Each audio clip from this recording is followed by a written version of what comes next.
சாத்தியம்? அது எப்படின்னு எனக்கு தெரியல. ஆனா என் கண்ணு நிச்சயமா பொய் சொல்லாத அமர். சீமா, நீங்க என்ன சொல்ல வரீங்க? யாருமே இல்லாத இடத்துல ஒரு வண்டி நிக்குது, அதுல இருந்து ஒரு பொம்பளை வெளியே வராங்க. ஆனா அவங்கள முன்ஜென்மத்துல பார்த்ததா நீங்க சொல்றீங்க. இது வினோதமா இல்ல? ஆமா, ஆனா அமர், உண்மை கற்பனையை விட வினோதமா தான் இருக்கும். வாழ்க்கையில நமக்கு யார் யாரோட எப்படிப்பட்ட பந்தங்கள் இருக்குன்னு தெரியவே தெரியாது. இப்ப பாத்தீங்கல்ல, யாருக்கு தெரிஞ்சிருக்கும்? யாரு யோசிச்சிருப்பா? என்னோட முன் ஜென்ம ஞாபகங்கள் இப்படி என் கண்ணு முன்னாடி வந்து நிக்கும்னு யாருக்கு தெரியும்? அது மட்டும் இல்லாம நான் எங்க போயிட்டு இருக்கேன்? எனக்கும் என் பிரேமுக்குமான உறவு இந்த ஜென்மத்துல மட்டும் இல்ல, நமக்கே தெரியாது எத்தனை ஜென்மங்களா இருந்திருக்குன்னு. அதெல்லாம் இருக்கட்டும் சீமா, இப்போ நீங்க என்ன பண்ண போறீங்க? அமர், இது எல்லாமே துர்காமா நமக்கு செய்யற உதவிதான். இந்த பொம்பளைய நான் இந்த இடத்துல சந்திக்கணும்னு துர்காமா தான் முடிவு பண்ணிருக்கா. சீமா, இப்படி கூட இருக்கலாம்ல. அந்த லேடி இந்த அடையாளத்தை எங்கேயோ பார்த்திருக்கலாம். அது ரொம்ப பிடிச்சு போய் அவங்க கையில அதை போட்டிருக்கலாம். அப்படி இருக்கலாம். ஆனா இப்படி நடக்கவும் வாய்ப்பு இருக்குல்ல. நான் யோசிக்கிறதும் சரியா இருக்கும்ல. எனக்கு தெரிஞ்ச அமர், நாம எந்த வாய்ப்பையும் நழுவ விடக்கூடாது. நம்ம எப்படியாவது அந்த லேடியை ஃபாலோ பண்ணியே ஆகணும். சரி, நமக்கும் இதை விட்டா வேற வழியும் தெரியல. அவங்கள ஃபாலோ பண்ண நிச்சயமா நமக்கு ஏதாவது ஒரு க்ளூ கிடைக்கும். போலாம்.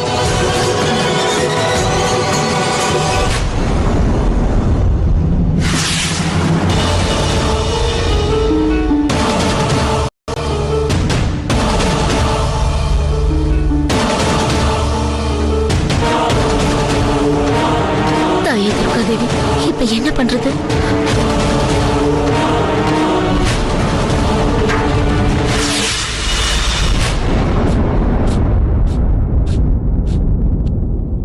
நீங்க பண்ணது ரொம்ப பெரிய தப்பு. எனக்கு உதவி செய்யறதுக்கு பதிலா நீங்க ரெண்டு பேரும் நான் ஜமீன்தார் ஐயா கிட்ட அசிங்கப்படணும் தானே இந்த மாதிரி செஞ்சீங்க.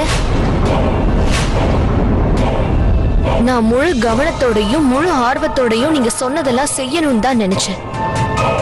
ஆனா நீங்க என்கிட்டயே இந்த மாதிரி பண்ணிருக்கீங்கல்ல.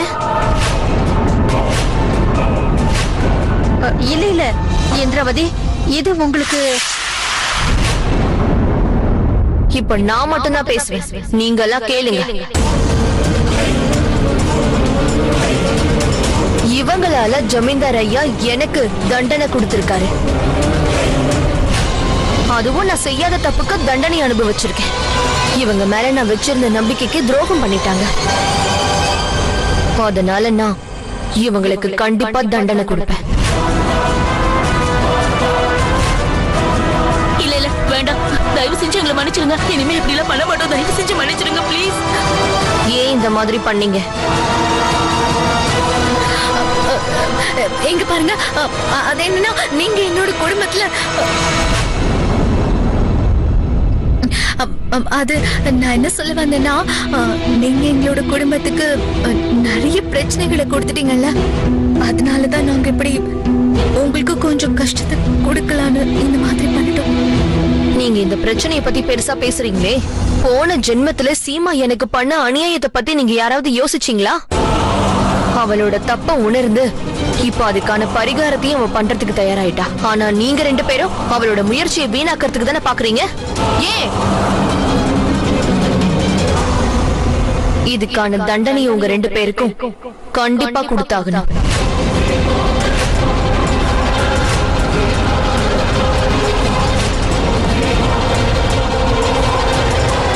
இந்திராவதி மேடம், இவங்களுக்காக நான் மன்னிப்பு கேட்டுக்கிறேன். இவங்களுக்கு எந்த தண்டனையும் கொடுத்துறாதீங்க. தயவு செஞ்சு மன்னிச்சு விட்டுருங்க. ஆமா இந்திராவதி மேடம், என் பொண்டாட்டி இந்த தப்ப தெரியாம செஞ்சுட்டா. ப்ளீஸ் அவளை மன்னிச்சு விட்டுருங்க. நான் உங்களை கெஞ்சி கேட்டுக்கிறேன். உங்க யாரு பேச்சையும் நான் கேட்கறதுக்கு விருப்பப்படல. இந்திராவதி,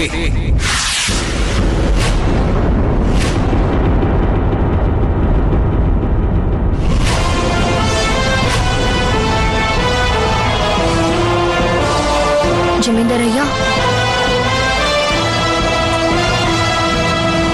இவங்க ரெண்டு பேரும் என்ன செஞ்சாங்கன்னு உங்களுக்கு தெரியுமா? சாப்பாடுல அதிகமான உப்பையும் காரத்தையும். நான் எல்லாத்தையும் கேட்டுட்டு தான் இருந்தேன் இந்திராவதி. தப்பு செஞ்சது அவங்க, ஆனா உனக்கு தண்டனை கிடைச்சிருக்கு. நான் பெரிய தப்பு பண்ணிட்டேன், என்ன மன்னிச்சிரு இந்திராவதி.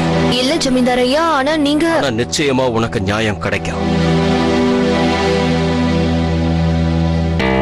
அதோட உங்களுக்கு நிச்சயமா தண்டனையும் கொடுத்தாகணும். அந்த தண்டனையை உங்களுக்கு நானே கொடுக்கிறேன். இவங்களுக்கு 7 நாளைக்கு இந்த வீட்டுல யாரும் சாப்பாடு கொடுக்க கூடாது. இவங்க 2 பேரும் பட்னியா இருக்கட்டும்.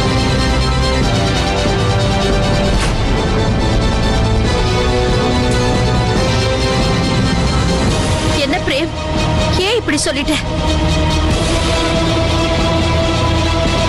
அம்மனுக்கு தான் கோடான கோடி நன்றிகளை சொல்லணும். பிரேம் சரியான நேரத்துக்கு இங்க வந்திருக்காரு. இல்லன்னா இந்த சூனியக்காரி எங்களை என்ன பண்ணிருப்பானே தெரியல. ஜமீன்தார் ஐயா, இவங்க 2 பேரும் என்னை ஏமாத்தி எனக்கு நம்பிக்கை துரோகம் பண்ணிருக்காங்க. ஆனா இந்த துரோகத்துக்கு நீங்க இந்த தண்டனையா கொடுப்பீங்க? வேற என்ன செய்யணும்னு சொல்ற இந்திராவதி? இவங்க செஞ்ச இந்த சின்ன தவறுக்காக இவங்க கையில விலங்க மாட்டி தண்டனை கொடுக்கணும்னு சொல்ல வரியா?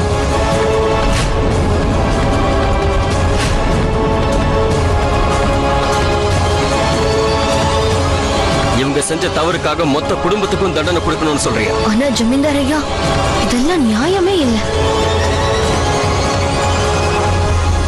செஞ்ச தவறுக்கு உண்டான தண்டனையை தான் கொடுக்கணும். என்ன பொறுத்த வரைக்கும் நான் உனக்கு பெரிய தண்டனை எதுவும் கொடுக்கலையே. நீ செஞ்ச தவறுக்கு உன் கையை நான் என்ன வெட்டவா சொன்னேன்? அதே மாதிரிதான் இவங்களுக்கும் தண்டனை கொடுத்துட்டேன்.